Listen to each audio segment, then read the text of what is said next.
Hi creatives and welcome back to Agency Academy.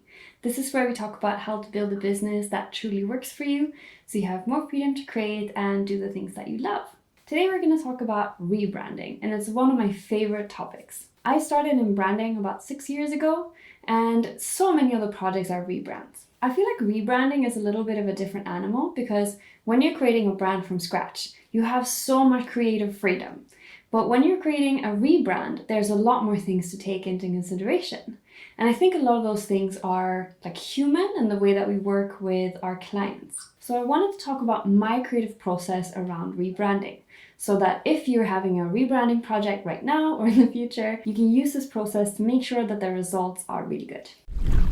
With a rebrand, there's always a couple things that you need to keep in mind that are not really part of when you're creating a brand from scratch. Those are things like how much are we going to change, and practical details like maybe they already have cars rolled out in all of their existing brand colors. Are they even open to changing the color of their brand, for example? The very first thing I think you need to do when you're talking to anyone about doing a rebranding project is to diagnose why they need a rebrand. And this is usually coming down to three things, like one of these three things. The first one is it's very unpractical. Maybe they have a super long logo that doesn't work as an icon, for example. Maybe the colors are not inclusive. Maybe they just don't have a complete system that is easy to use. So unpractical. The next one is it might not actually work for their target customer. And either they might be switching customers or they just realize that this brand that we created, it just doesn't work for the people that we want to reach. And the third one is it might be really outdated.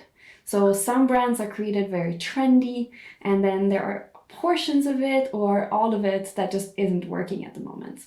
The next thing you want to do is to really get into some sort of discovery session where you're talking about what needs to change. So if you think about all the different deliverables and you think about the reason that they want to rebrand, what are we keeping for sure? What are you open to seeing suggestions for? And what needs to go and what needs to be replaced, basically. So in some cases, I've had companies that like their existing logo, but they don't really feel like they have a unified visual language. So we work more on the visual language and the logo stays. Or it could be a situation where they like their logo, but they're open to seeing suggestions. And then I also always like to give them different levels of different, right? So trying before you start putting pen to paper and thinking about concepts, really understanding the kind of parameters and limitations. So what do we want to keep for sure? And what is open to interpretation and suggestions? And I think it's really good to start to really ask questions about the practical aspects of things. If it's a company that's been around for a long time, they probably have things like their website, collateral, they might have different logos for different branches in different countries, for example. So how does that tie together? How much of it are we changing? Are we changing all of it? Are we changing just this specific branch, for example? So really trying to get to the scope of the project, basically. I think the important thing here is to really try to get to the brand essence. And sometimes your clients aren't really sure what needs to stay and what needs to go, and that's why they're hiring you. And so then trying to get to the brand essence of saying, okay, our whole goal, let's say, is to empower women. And right now we feel like that's not clear through our brand.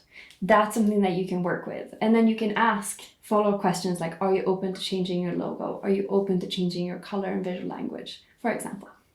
But trying to get to that brand essence is a really good guiding light. Next up, I always like to define together with the client, what does success look like? So if we really, really nail this project, what is the outcome for you? And they usually have some sort of idea about this. It could be that, their website starts working way better, their marketing starts working better, or maybe that they are feeling this connection and they're excited about using the brand. Maybe it's much easier to use, for example. So trying to define what success looks like, it means that you have this kind of like mark to work towards. And I find that that is always really helpful. So now that you know why they needed to change, so what wasn't working, you know how much it needs to change, and you know what success looks like, that's when you can start digging into concepts. And I think it's always a good idea. Some designers present one concept and that's enough, and that's perfectly fine. I always like to have 2 or 3 because that gives them an option of selecting between options rather than just saying yes or no to a design. And so in my experience, it's very, very helpful sometimes to say, okay, you were unsure if you wanted to change your logo. So here we kept the logo, but we redesigned everything else.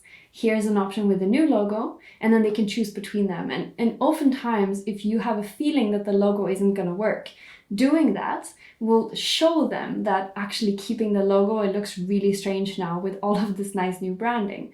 And that can be a way for you to show them and have this conversation about what's the right choice for them.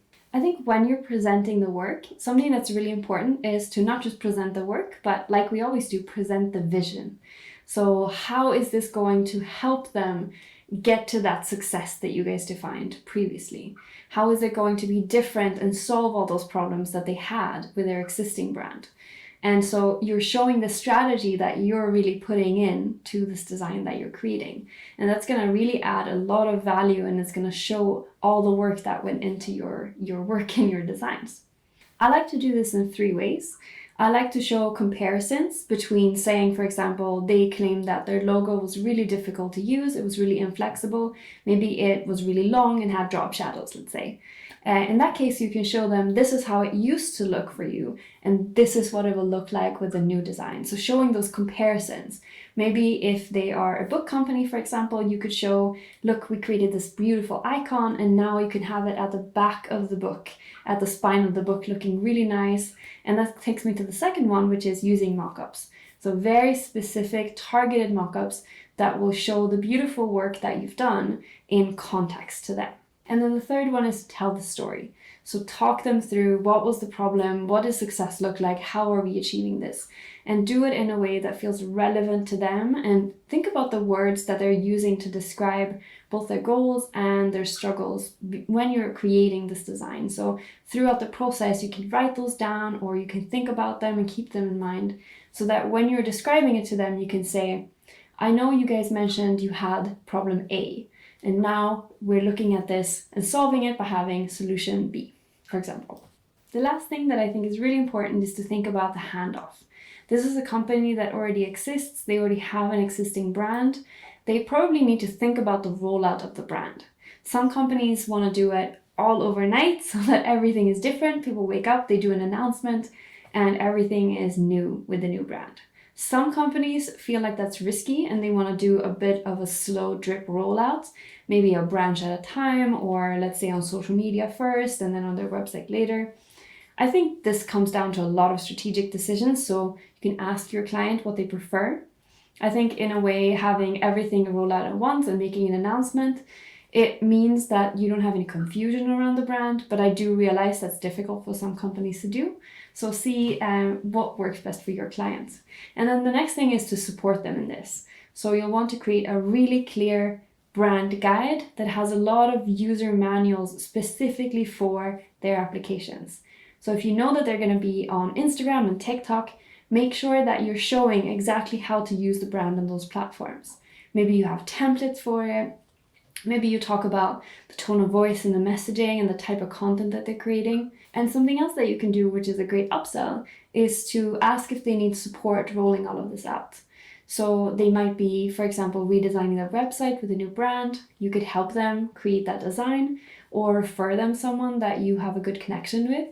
So think about how you can work with them on the rollout as well, so that they have a really good experience implementing this brand and really doing it justice. I hope you found this helpful. If you're doing a rebranding project, or if you have one from the past that you're thinking back to and thinking what you could improve about your process, I would love to hear about it. So please leave a comment. If you like this video, please make sure to like and subscribe. We put out content basically every week on things like design and client management and productivity, things like that. Thank you so much for watching, and good luck with your projects.